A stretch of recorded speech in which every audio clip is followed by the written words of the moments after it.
¿qué tal? Buenas noches, bienvenidos a nuestra edición estelar. Eisel Chacón Cordero les saluda. Les recuerdo nuestras redes sociales, ahí nos puede seguir en vivo y también puede estar pendiente de nuestras publicaciones. Sin más demora, los invito a ver nuestros titulares.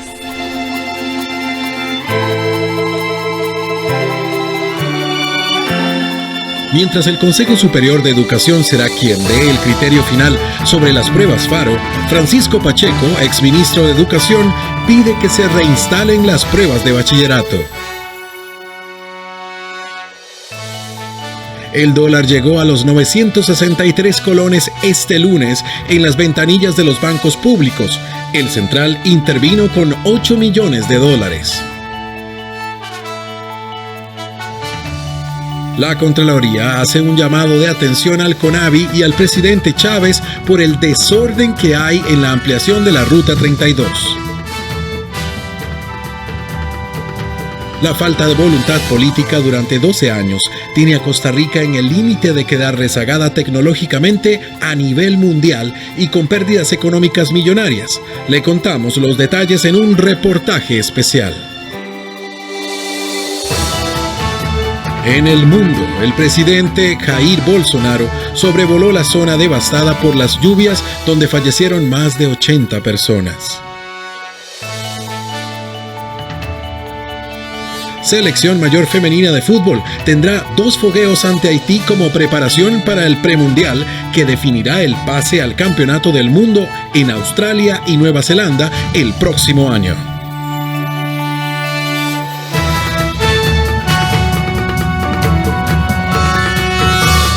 Iniciamos con el detalle de las informaciones. A pocos meses de que se venza el contrato de Riteve, el diputado Gilbert Jiménez propone un modelo cooperativo para continuar con la revisión técnica vehicular. El legislador liberacionista presentó un proyecto de ley para crear una cooperativa, la cual incluso beneficiaría a los trabajadores actuales de la empresa española. Kenneth Meléndez nos informa en vivo desde la Asamblea Legislativa. Kenneth, adelante, muy buenas noches. Buenas noches, Eisel. Buenas noches a todos nuestros televidentes. El 15 de julio se vence el contrato de Riteve y todavía no hay humo blanco acerca de qué va a pasar con la revisión técnica vehicular. Gilbert Jiménez, exalcalde de Desamparados, actual diputado de Liberación Nacional, propone un modelo cooperativo en el que Infocop crea una cooperativa en la cual podrán participar empleados de Riteve y otros actores de la sociedad civil. Incluso él cita a autobuseros, taxistas y otras empresas. Escuchamos cuál es la propuesta que tiene el diputado verde y blanco. Estamos proponiendo la creación de una cooperativa cogestión en donde hayan actores como los dos trabajadores que actualmente tiene Riteve, que son más de 500, el sector empresarial, el sector autobusero, taxistas, cooperativistas, en todos los sectores a Dios y por haber, de tal manera que aquí no exista una limitación y eliminemos de una vez por todas esos monopolios que tanto daño nos hacen. ¿Por qué? Porque solamente se enriquecen 3 o 4 gatos ahí y son los que hoy realmente se llevan los ingresos y las riquezas de este país. Entonces aquí estamos viendo una mejor distribución de la riqueza, mucho más justa, mucho más equitativa, mucho más equilibrada. Según Jiménez, además se podrían bajar los costos en el precio de la revisión técnica, ya que las instalaciones ya existen. ¿Cuál es el principal problema de este proyecto? El tiempo, porque como lo decíamos, el 15 de julio ya se le vence el contrato a Riteve. Según Gilbert Jiménez, hay tiempo para poder resolver esto siempre y cuando haya voluntad política en el Poder Ejecutivo y acá en la Asamblea Legislativa. Digamos que si hubiese esa voluntad política de todos los actores, podríamos tenerlo. No obstante, estamos en un proceso lento en el sentido de que apenas al 22 de julio, por ahí, o el 15 de julio, este proyecto o el Riteve vence su plazo. Entonces, ¿qué conllevaría esto? Bueno, lleva que aquí hay que hacer un esfuerzo extraordinario, le correspondería ya hacer el Estado. Nosotros presentamos ya la propuesta y esperaría que el señor ministro, el señor presidente de la República, los jefes de fracción y todos hagamos conciencia de la importancia de este proyecto, que ojalá podamos darle dispensa del trámite a nivel de comisión, y si damos dispensa a nivel de comisión, saldría muy rápidamente y me dice el sistema cooperativo que ellos en cuestión de 15, 22 días podrían estar consolidando toda la formalidad.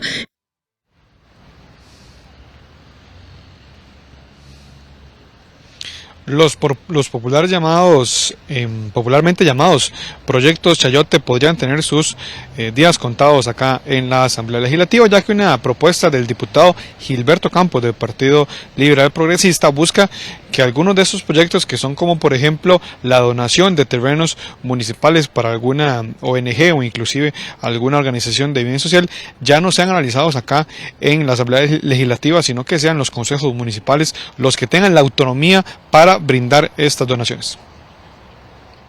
Lo que pretendemos es que a través de los controles de la Contraloría General de la República y otros organismos de control de la hacienda pública, este tipo de cosas se resuelvan directamente en el seno del Consejo Municipal, de tal manera que regidores, síndicos, alcaldes, vicealcaldes tengan ese nivel de autonomía municipal suficiente como para hacerse responsables propiamente de la administración de la hacienda pública local. Es muy importante para resolver una serie de procesos y proyectos de organizaciones no gubernamentales sin fines de lucro o incluso organizaciones con declaratoria de interés público que serían las beneficiadas con este proyecto. Además de estas justificaciones que da el legislador del Partido Liberal Progresista, también hay otra justificación y es el poder liberar la agenda legislativa de estos proyectos que siempre se aprueban muy rápidamente, pero que evidentemente quitan campos. En otro tema, acá en la Asamblea Legislativa, Leslie Borges, diputado del Partido Unidad Social Cristiana, hace unos días presentó un proyecto de ley para limitar la reelección de los magistrados, por así decirlo, hasta 16 años, porque sería un nombramiento por 8 años y se pueden reelegir hasta 16. ¿Cuáles son las razones? El tema de la corrupción es uno de ellos, pero escuchamos al diputado alajuelense del Partido Unidad Social Cristiana. El poder corrompe, pero el poder absoluto corrompe más y es caldo de cultivo para la corrupción.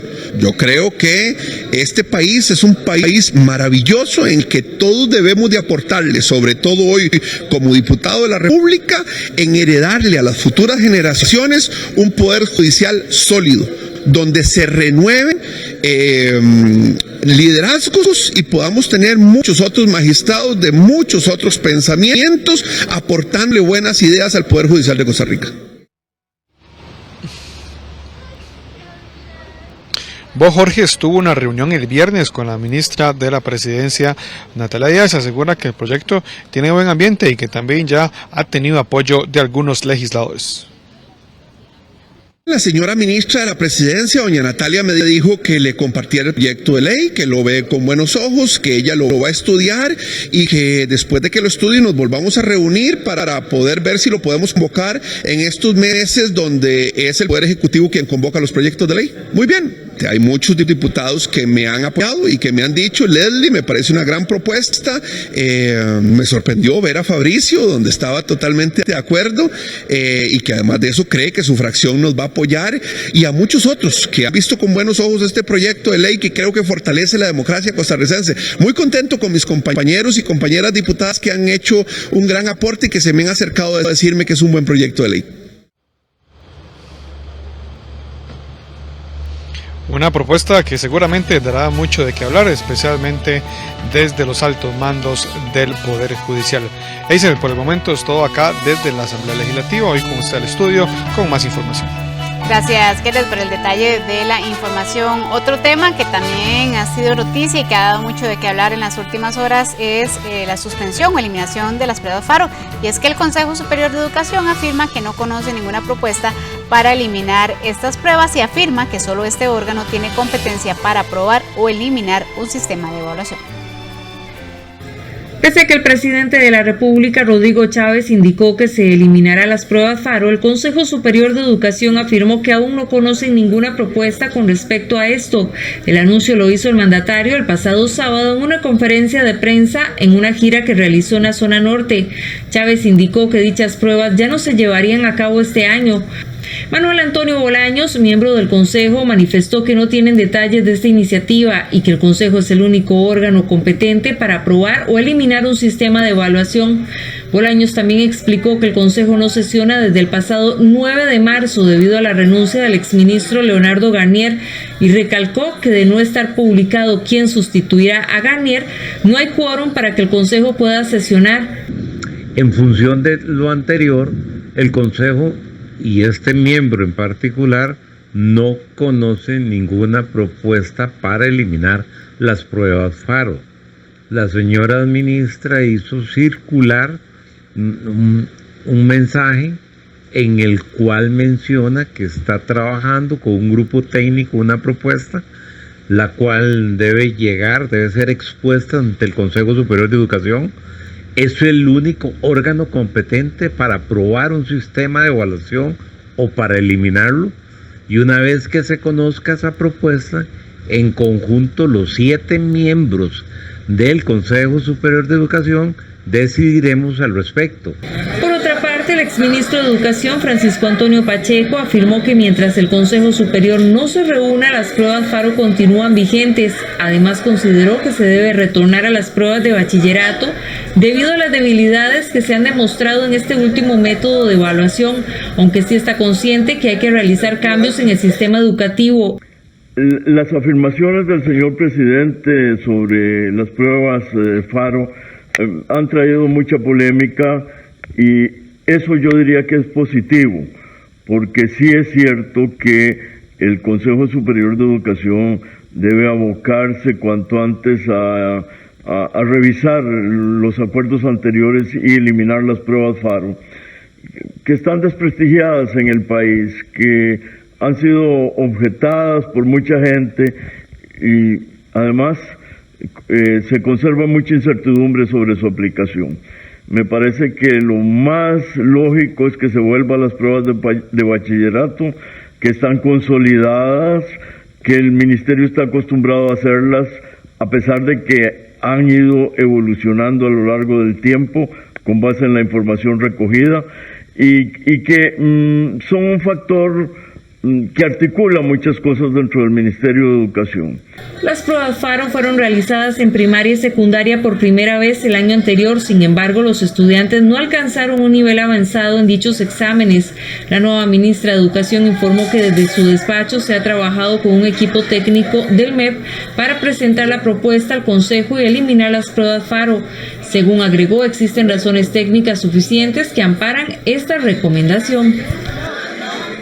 Y precisamente sobre este tema, en horas de la tarde, el Ministerio de Educación Pública emitió un comunicado de prensa anunciando que presentarán al Consejo Superior de Educación la propuesta para cancelar la convocatoria de primaria y secundaria de las pruebas FARO que estaban agendadas para el mes de junio y julio. Asimismo, manifestaron que se solicitará al Consejo Superior de Educación la modificación del reglamento de evaluación de los aprendizajes para que las pruebas aplicadas en noviembre y diciembre del año anterior se empleen como diagnóstico sin afectar la nota final de los estudiantes. También recalcaron que el MEP lleva a cabo una revisión integral de las pruebas estandarizadas y una vez concluido presentará el resultado de este análisis al Consejo Nacional Superior de Educación.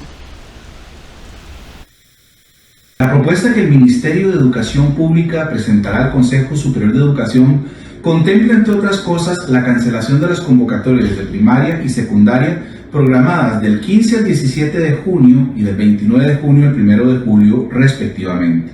Asimismo, se va a proponer al Consejo la modificación del reglamento de evaluación de los aprendizajes para que las pruebas aplicadas en noviembre y diciembre de 2021 se mantengan para diagnóstico sin afectar la nota final de los estudiantes.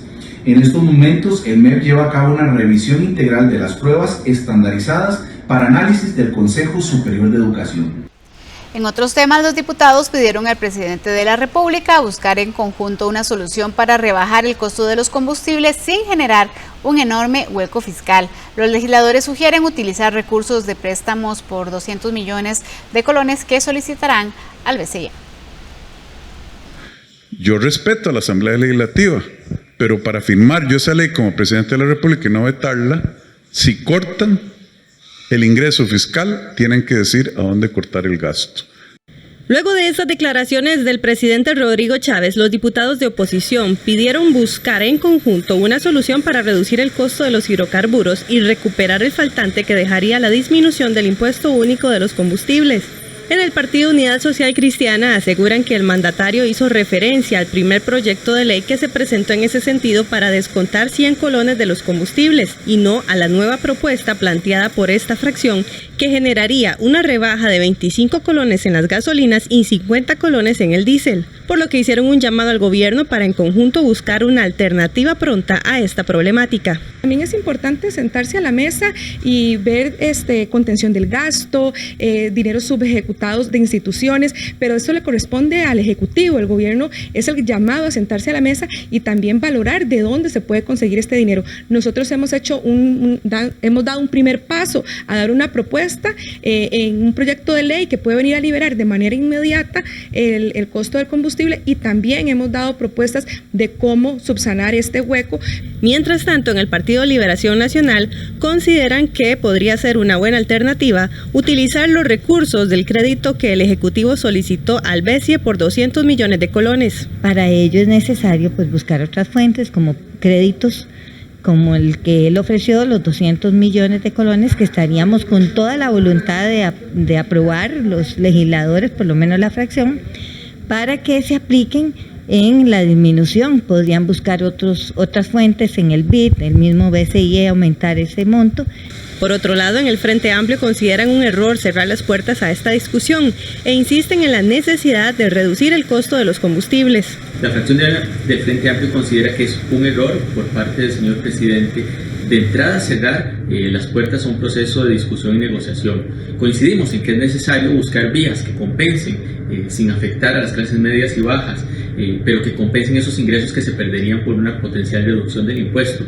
No obstante, también comprendemos que una vía para impactar directamente en el alto precio de los combustibles es bajar ese impuesto. Otro tema que generó reacciones en el Congreso fue la propuesta de eliminar las pruebas FARO. Las pruebas FARO nacieron prostituidas desde el primer día, no han demostrado que sirvan.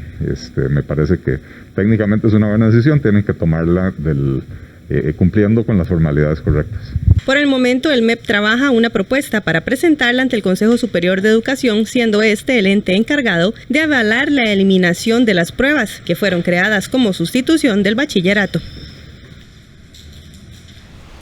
La ruta 32 que comunica San José con Limón presenta serias deficiencias, ya que carece de un estudio funcional integral y de seguridad vial.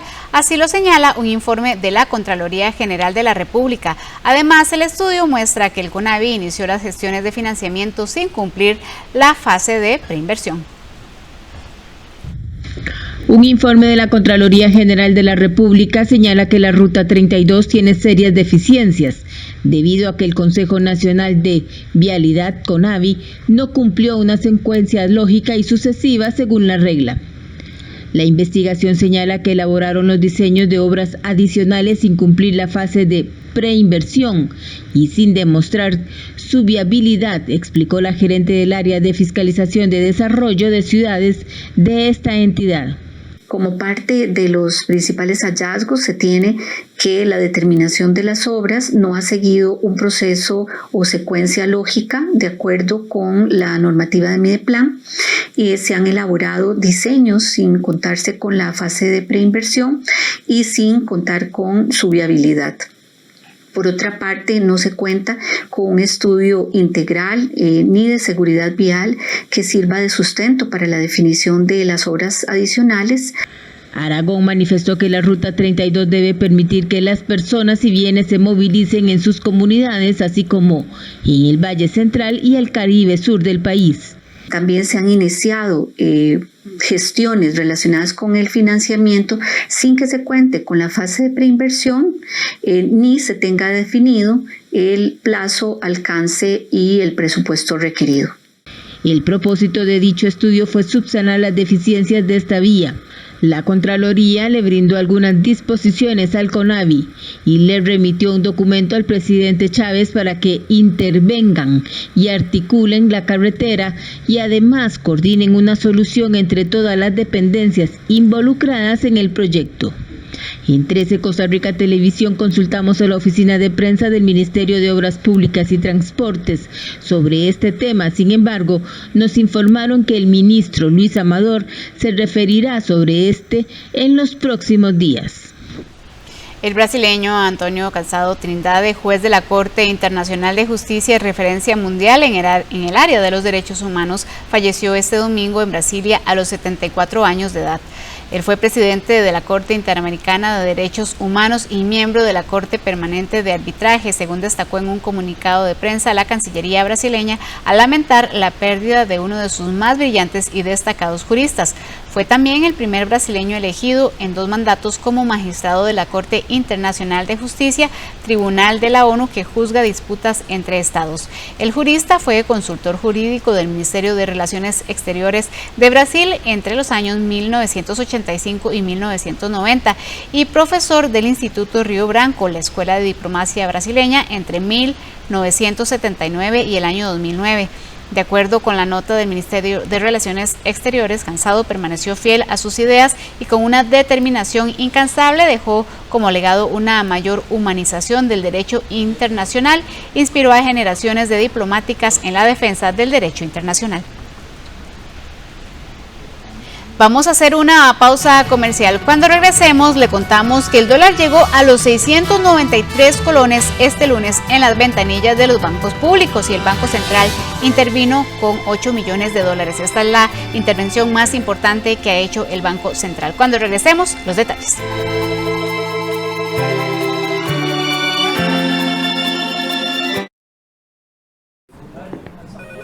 Raxa Conectividad hace que mi empresa sea más competitiva con internet de alta velocidad. Denle lo mejor a su empresa con Raxa Conectividad. Nos fue excelente, David. Mira. Raxa, hagamos el futuro juntos. Una exploración sobre el concepto y el sentimiento, desde muchísimas miradas y visiones que van desde la antropología hasta la poesía, atravesando el psicoanálisis y la teoría del destino. El amor es una experiencia de entrega, de apertura. Y no hay nada más espiritual o una experiencia espiritual más impresionante que el amor.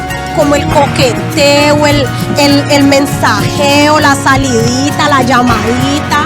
Eso que llamamos amor, los viernes a las 10:30 de la noche, en 13, Costa Rica Televisión.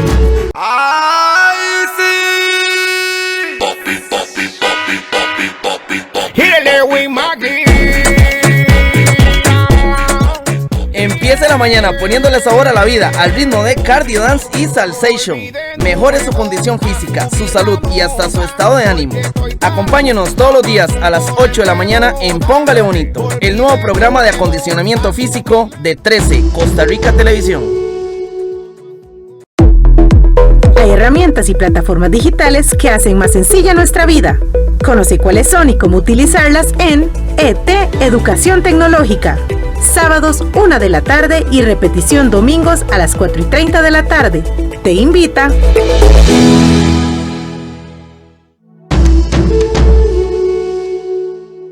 Con BP Combo todo es más fácil para unificar sus deudas, porque BP Combo le ofrece crédito personal para mejorar su liquidez. Incluye también beneficios preferenciales en tarjeta de crédito, BP Salario y ahorro programado Plan Naranja. Adquiéralo fácil en un solo trámite. Banco Popular y de Desarrollo Comunal.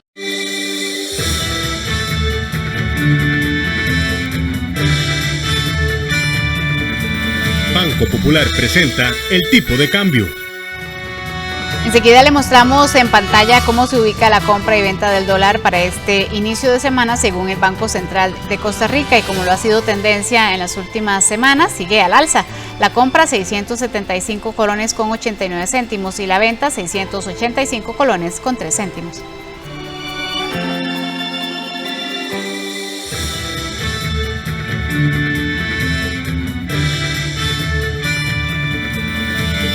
Banco Popular presentó el tipo de cambio. La falta de voluntad política durante 12 años tiene a Costa Rica en el límite de quedar rezagada tecnológicamente a nivel mundial, lo que se traduciría en pérdidas de millones de dólares para el país. El presidente de la República, Rodrigo Chávez, instruyó a las autoridades del ICE y el MISID a recuperar las frecuencias hoy bajo el control del instituto en un plazo máximo de 6 meses, una tarea en la que el anterior gobierno falló y que llevó incluso al expresidente Carlos Alvarado a interponer un reclamo administrativo. Veamos los detalles en la primera entrega de los reportajes de nuestra compañera Andrea González.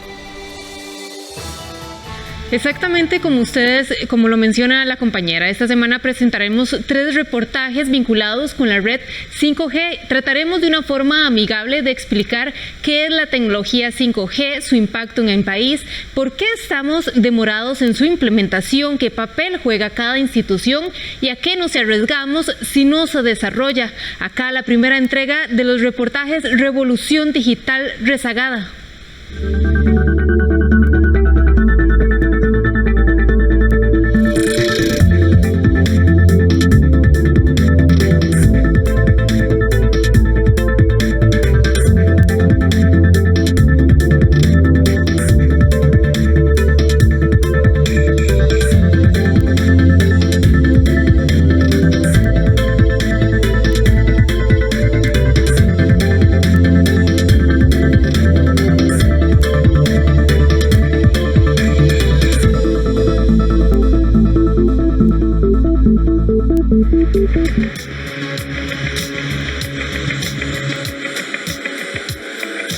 Retrasar por más tiempo la implementación de las redes de telecomunicaciones conocidas como 5G es más que privarse de ultra velocidad para navegar desde el celular. El aplazamiento de abrir el mercado a una nueva era digital representará una pérdida de 771.000 millones de colones al 2024, según la Superintendencia de Telecomunicaciones, SUTEL, una cifra que equivale a 10 veces lo que costó la construcción del Estadio Nacional, consecuencia del impedimento de ofrecer la tecnología necesaria que requiere la industria. El tema lo volvió a poner sobre la mesa el mandatario Rodrigo Chávez el 8 de mayo, al ordenarle al presidente ejecutivo del Instituto Costarricense de Electricidad, el ICE, Marco Acuña, y al ministro de Innovación, Ciencia, Tecnología y Telecomunicaciones, MICIT, Carlos Enrique Alvarado, hacer lo necesario para devolverle al Estado las frecuencias con las que opera 5G.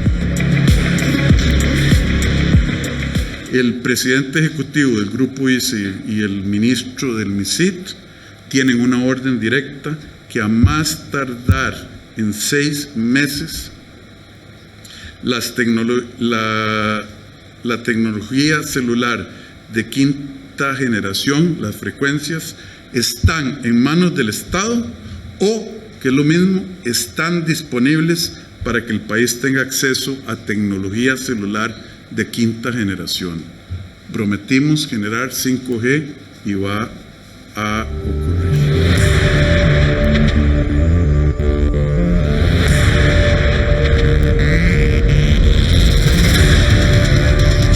La directriz de Chávez pretende realizar en 6 meses lo que los gobiernos de Laura Chinchilla, Luis Guillermo Solís y Carlos Alvarado no lograron ejecutar: obligar al ICE y a RACSA a devolver las frecuencias que históricamente han tenido sin uso, ya que pertenecen al Estado.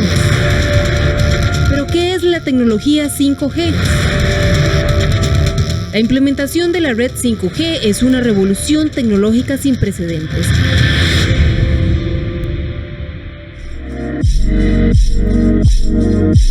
Si vemos un poco hacia atrás, la 1G redujo celulares que solo permitían llamadas, la 2G adiciona los mensajes de texto, la 3G y 4G dieron la bienvenida a smartphone, la conexión a internet y anchos de banda más robustos. En tanto, la 5G permitirá la convergencia con el internet de las cosas, el big data e inteligencia artificial, que harán posible la conexión de objetos físicos a través de aplicaciones de internet, como ya ocurre con carros autónomos que se manejan solos, o incluso permitiría la realización de cirugías médicas con ayuda de la robótica en tiempo real desde cualquier parte del mundo. Se estima que los avances beneficien tanto a sectores como la agricultura y a sectores exportadores. De ahí que se diga que la red 5G tiene en este momento un enfoque industrial. El beneficio para el usuario final se verá con el desarrollo tecnológico que se despliegue paralelamente en diversos sectores.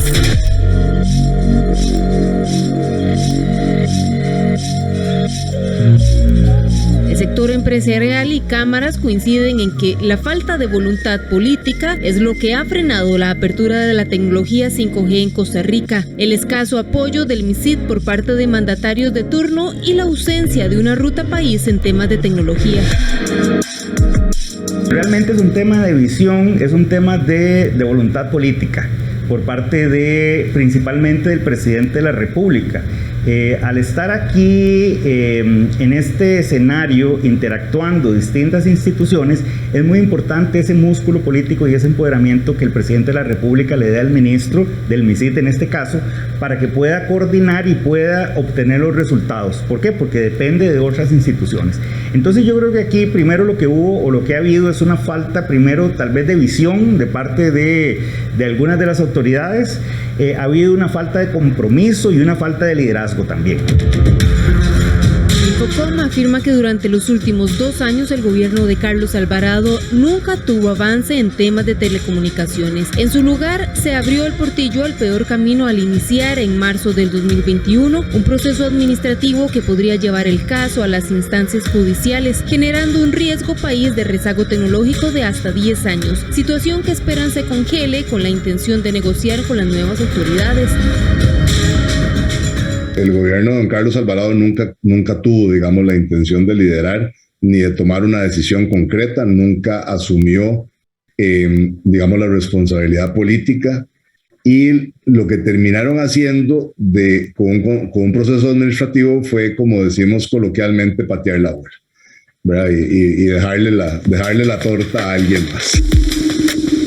Ese acuerdo entre el ICE y el MISIT implica determinar qué cantidad de frecuencias se dejaría el ICE en su poder para su desarrollo y qué cantidad devolvería al Estado para que puedan ser licitadas a terceros, y la posibilidad de indemnización o no al instituto, aunque este último aspecto, según la SUTEL, no tiene peso ya que el ICE tiene en desuso esas frecuencias y así lo respalda la superintendencia en 16 informes. Luis Adrián Salazar, exministro del MISIT hasta mayo del 2020, dijo que las excusas fueron lo que impidió que en el ICE devolvieran las frecuencias pese a intentos por llegar a negociaciones. Salazar renunció a su puesto por oponerse a utilizar los recursos del Fondo Nacional de Telecomunicaciones Fonatel para cubrir el déficit fiscal del país, idea expuesta públicamente por el entonces ministro de Hacienda y ahora presidente de la República, Rodrigo Chávez, en la estrategia para evitar que el déficit fiscal del 2020 no superara el 10% del Producto Interno Bruto.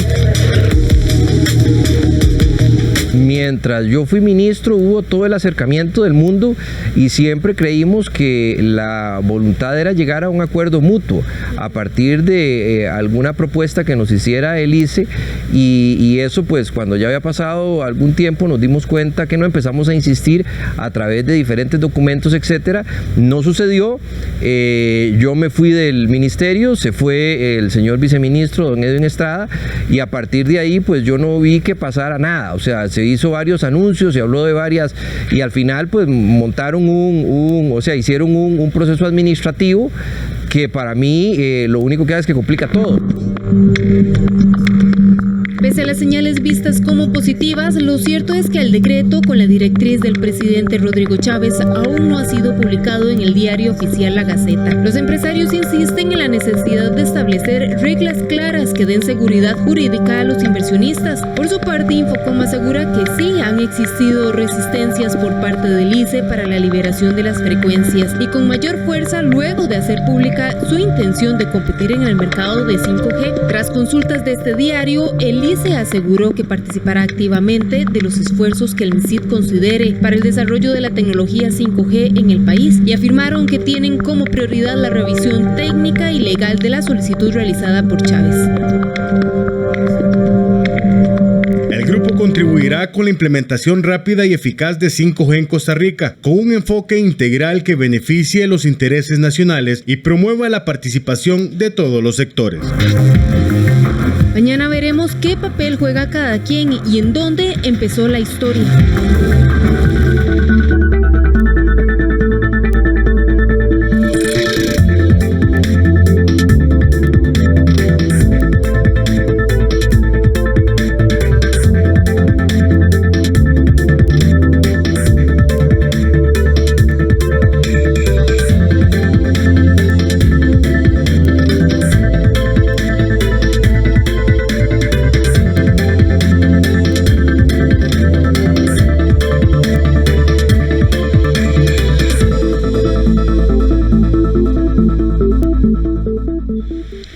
En la segunda entrega explicaremos qué papel juega el ICE, el MISIT y la SUTEL en la implementación de la tecnología 5G. Les recordamos seguir esta serie de reportajes en nuestras redes sociales como en 13 Costa Rica Noticias y en nuestro sitio web Costa Rica Medios CR. Gracias, Andrea, por esta información. Vamos a cambiar de tema. El Banco Central realizó este lunes la mayor intervención del año en el mercado de monedas extranjeras para estabilizar el dólar. A este lunes, el tipo de cambio rondaba los 700 colones en algunas entidades financieras.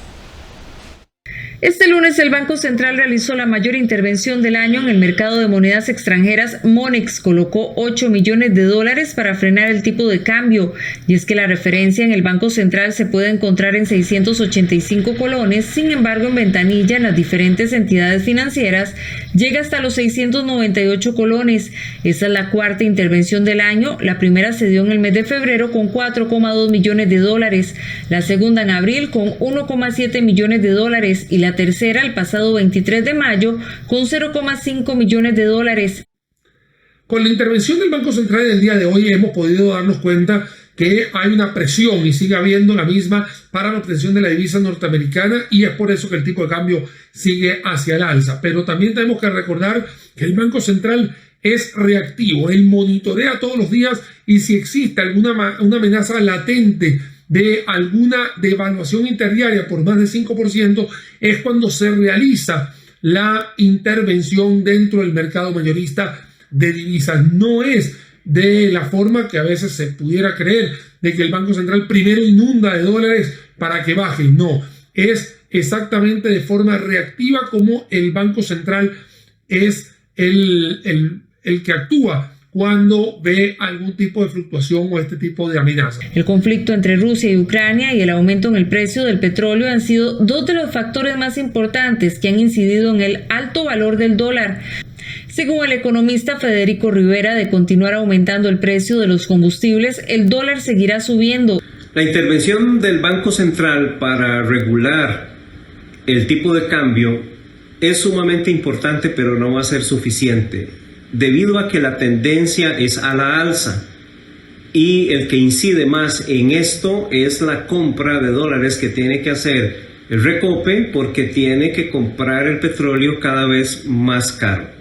Mientras no se hagan ajustes en el precio del petróleo, la tendencia es a la alza. La intervención del Banco Central es sumamente importante, pero necesitaríamos unas 2 intervenciones más, porque lo que se pretende es no solamente disminuir el tipo de cambio, sino estabilizarlo. Solo en el mes de mayo el dólar aumentó 19 colones. Los más afectados son las personas con créditos en esta moneda, pero con ingresos en colones, quienes en este momento deben pagar 40,000 colones más por cada 100,000 colones de crédito. La UNED se ubicó en el primer lugar de un ranking internacional que mide los aportes de las universidades para cumplir con los objetivos de desarrollo sostenible en Centroamérica, según Times Higher Education. La UNED realizó aportes significativos a la calidad de vida, fin de la pobreza, igualdad de género, trabajo decente y acciones por el clima. Anualmente, Times Higher Education mide los aportes de las universidades para cumplir con los objetivos del desarrollo sostenible, y la UNED destacó este año con sus aportes realizados desde el 2019. En el 2021, la UNED superaba los 42,000 estudiantes y cerca del 50% estudian con becas. Esto sin duda es un ejemplo de cómo la universidad enfrenta a la pobreza. Un 70% de la población estudiantil en zona rural ha recibido becas, exoneración de pagos de matrícula y ayudas para el pago de internet y otros servicios. También fueron tomadas en cuenta las investigaciones y acciones de la Dirección de Extensión Universitaria en ámbitos como el social o el ambiental. La labor de la UNED por impulsar el desarrollo de las comunidades no es tarea nueva, y este reconocimiento refuerza sus acciones en pro de la ciudadanía. La UNED se coloca con éxito al lado de destacadas universidades europeas como la Universidad de Navarra o la de Coruña, ambas españolas. Vamos a una pausa comercial. Cuando regresemos en las noticias del mundo, el presidente Jair Bolsonaro sobrevoló la zona devastada por las lluvias donde fallecieron más de 80 personas. Cuando regresemos, estas y otras noticias internacionales.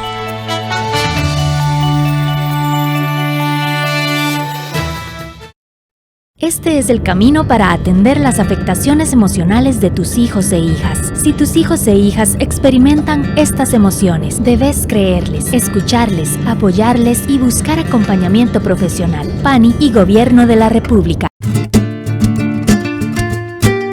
Cada región y país tiene un licor característico. Aquí le contamos de su origen, su especialidad y cómo ha llegado a convertirse en la bebida tradicional. Vidas y bebidas. Los sábados a las 6:30 de la noche, aquí en 13, Costa Rica Televisión.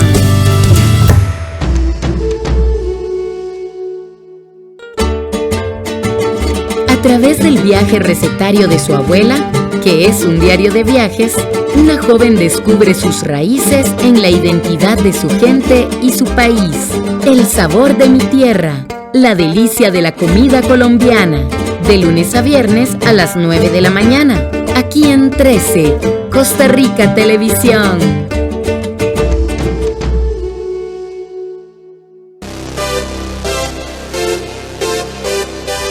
Grandes éxitos y canciones que no se olvidan. Esto y más en All Music. Los sábados a las 10 de la noche, aquí en 13, Costa Rica Televisión.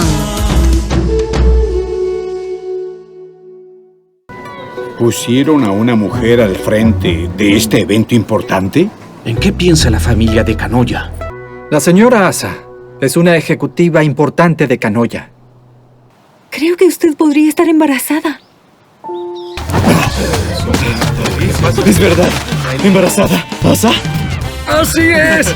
¡Ven, lee esto! Ahí viene Asa. De lunes a viernes a las 6 de la tarde. En 13, Costa Rica Televisión.